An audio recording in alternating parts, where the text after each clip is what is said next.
स्नातक करने के बाद पिता के कहने पर मीना ने बीएड भी कर लिया था। एक दिन पिता ने मीना को अपने पास बुलाकर कहा, मीना, मैं चाहता हूँ कि अब तुम्हारे हाथ पीले कर दूँ। तुम्हारे छोटे भाई बहन भी हैं न बेटे, एक एक करके अपनी जिम्मेदारी पूरी करना चाहता हूँ। नाराज हो गई थी वह पापा से शादी की बात सुनकर। पापा प्लीज़ मुझे शादी करके निपटाने की बात न करें, मैं आगे पढ़ना चाहती हूँ, मुझे एमए करके पीएचडी भी करना है। कुछ देर सोचने के बाद उन्होंने कहा, अगर तुम्हारी पढ़ने की इतनी ही इच्छा है तो मैं तुम्हारे रास्ते का रोड़ा नहीं बनूंगा, जितनी मर्जी हो पढ़ो। पापा की बात सुनकर वह उस दिन कितना खुश हुई थी, लेकिन पिता की असामाजिक मृत्यु के कारण उत्तरदायित्व के एहसास ने महत्वाकांक्षाओं पर विजय पा ली थी।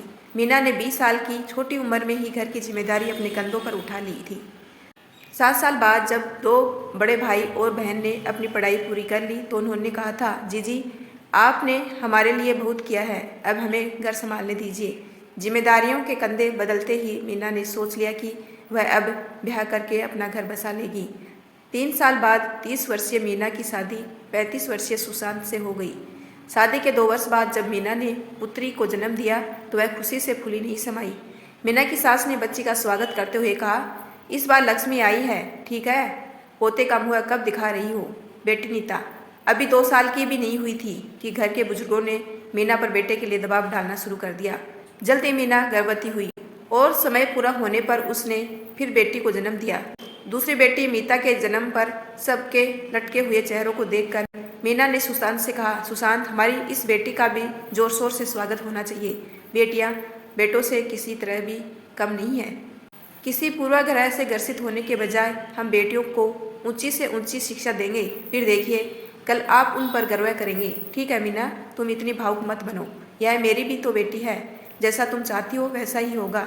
कुछ दिन तो सब कुछ ठीक रहा, फिर घर में बेटे की रट शुरू हो गई। मीना के संस्कार उसे इजाज़त नहीं देते थे कि वह घर के बड़ों से बहस करे। उसने सुशांत से बात की, सुशांत हम इन 2 बेटियों की परवरिश अच्छी तरह करेंगे, मैंने आपसे पहले ही कहा था, तो फिर यह जिद क्यों। सुशांत पर अपने माता पिता का प्रभाव इतना था कि वे भी उनकी ही भाषा बोलते थे।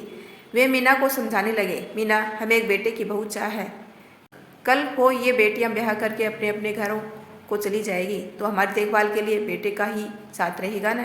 सुशांत का उत्तर सुनकर भड़क गई मीना, सुशांत क्या मैंने अपने परिवार को नहीं संभाला, फिर हमारी बेटियां हमारा सहारा क्यों नहीं बनेगी। वास्तव में अपने बच्चों से ऐसी अपेक्षा हम रखे ही क्यों। मीना की एक न चली, वह तीसरी बार भी गर्भवती हुई और उसने फिर एक बेटी को जन्म दिया। 3 बच्चों की परवरिश, फिर स्कूल का काम, दोनों के बीच सामंजस्य स्थापित करना मीना को काफ़ी मुश्किल लग रहा था। इसका असर मीना के स्वास्थ्य पर पड़ने लगा। 3 बेटियों के बाद मीना पर जब फिर से दबाव डालने का सिलसिला शुरू हुआ तो वह चुप नहीं रह सकी। बर्दाश्त की हद जब पार हो गई तो जैसे बम फूट पड़ा।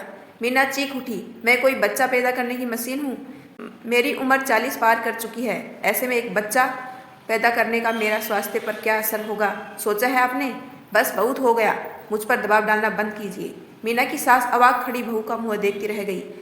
मीना भी वहाँ खड़ी नहीं रह सकी, अपने कमरे में पहुंचकर फूट फूट कर रोने लगी। सुशांत ने मीना को गले से लगाकर शांत कराया। शांत होने पर मीना मन ही मन सोचने लगी कि उसने इस अनावश्यक दबाव के खिलाफ आवाज़ उठाकर कोई गलत नहीं किया है। थोड़े दिन तक तो सब शांत रहा।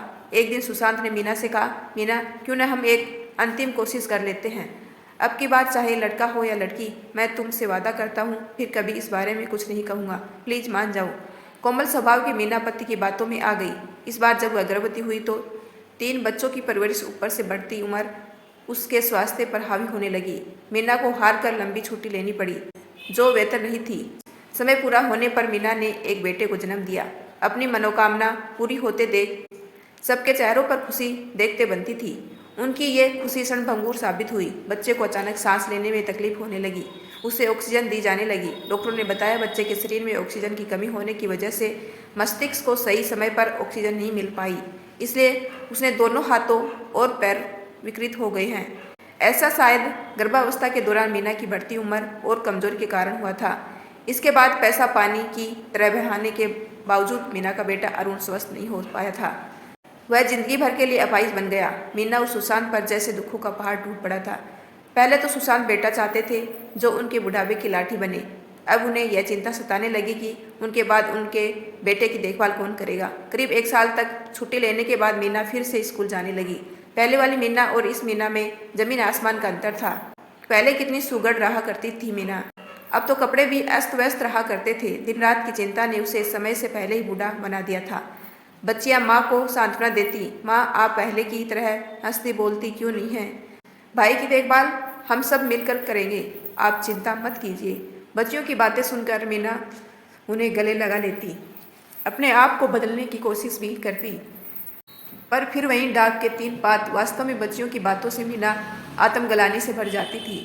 वह अपने आप को कोसती, अरुण को इस दुनिया में लाकर मैंने बच्चियों के साथ अन्याय किया है। एक और बच्चे को इस दुनिया में न लाने के अपने निर्णय पर मैं अटल क्यों नहीं रह सकी? अपनी इस कायरता के लिए दूसरों को दोष देने का क्या फायदा? अन्याय के खिलाफ कदम न उठाना भी किसी गुनाह से कम तो नहीं। एक तो बढ़ती उम्र में कमजोर शरीर, ऊपर से यह मानसिक पीड़ा, मानसिक चेतनाएं शरीर को दीमक की तरह खोखला कर जाती है। दुखों का सामना न कर पाने की स्थिति में दुर्बल शरीर कमजोर इमारत की तरह भरभरा कर गिर जाता है। यही हाल हुआ मीना का। एक रात जब वह सोई तो फिर उठ ही नहीं सकी। वह चिर निद्रा में विलीन हो चुकी थी। मीना की सांस की बूढ़ी हड्डियों में इतना दम कहाँ था कि वे सब कुछ संभाल सके। कुछ ही दिनों में वे इस दुनिया से कूच कर गई। पत्नी और माँ की विरह वेदना से घर से सुशांत एक जिंदा लाश बनकर रह गए। उनकी 2 बड़ी बेटियां जैसे रातों रात बड़ी हो गई। लड़कियां बारी बारी से अपने भाई का ध्यान रखती।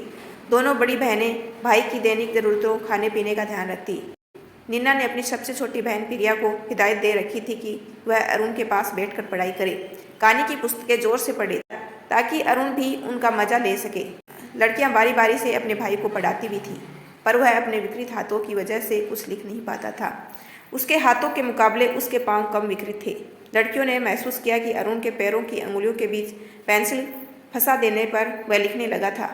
उसकी लिखावट अस्पष्ट होने पर भी जोर देने पर पढ़ी जा सकती थी। कभी कभी अरुण कागज पर आड़ी तिरछी रेखाएं खींचता था तो कुछ चित्र उभर कर आ जाता। बहनों ने जब देखा कि अरुण चित्रकारी में रुचि ले रहा है तो उन्होंने उसके लिए एक गुरु की तलाश शुरू कर दी।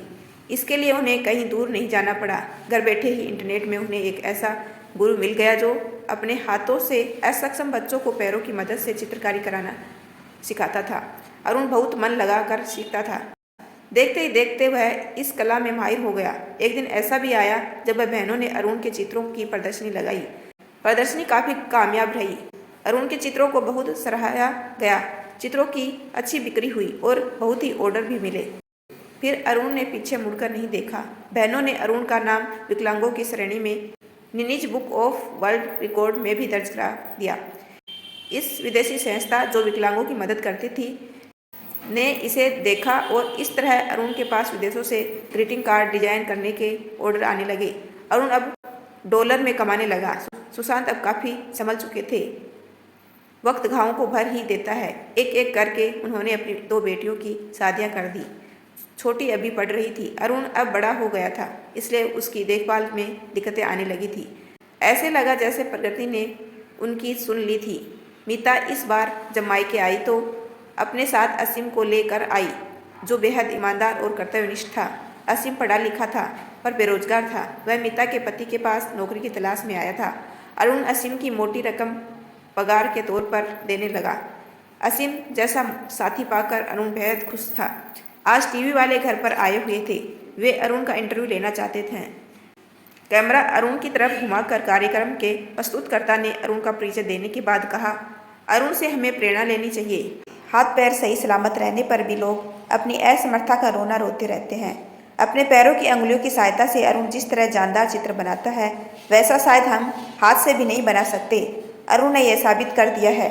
जिंदगी में कितनी भी मुश्किलें क्यों न आए, कोशिश करने वालों की हार नहीं होती। अरुण अब आप तो बताइएगा कि वह अपनी सफलता का श्रेय किसे देता है। अरुण ने कहा, आज मैं जो कुछ भी हूँ अपनी बहनों की बदौलत हूँ। मैंने अपनी माँ को बचपन में ही खो दिया था। बहनों ने न सिर्फ मुझे माँ का प्यार दिया बल्कि मेरी प्रतिभा को पहचान कर मेरे लिए गुरुजी की व्यवस्था भी की। आज मैं अपने पिता, गुरुजी और सबसे बढ़कर अपनी बहनों का आभारी हूँ। अरुण की बातें कुछ अस्पष्ट सी थी, इसलिए असीम अरुण द्वारा कई बातों को दोहराने के लिए आगे आया। सुशांत वहाँ, काश आज तुम हमारे बीच होती। तुम्हें तो शुरू से ही अपनी बच्चियों पर विश्वास था। मैं ही तुम्हारे विश्वास पर विश्वास नहीं कर सका और तुम्हें खो बैठा, लेकिन आज मैं फ़ख्र के साथ कह सकता हूँ कि ऐसी होती है बेटियाँ, क्योंकि उन्होंने अपनी पढ़ाई को जारी रखते हुए पूरे घर को संभाला, यहाँ तक कि मुझे भी अपने भाई को काबिल बनाया और मेरी एक आवाज़ पर दौड़ी चली आती।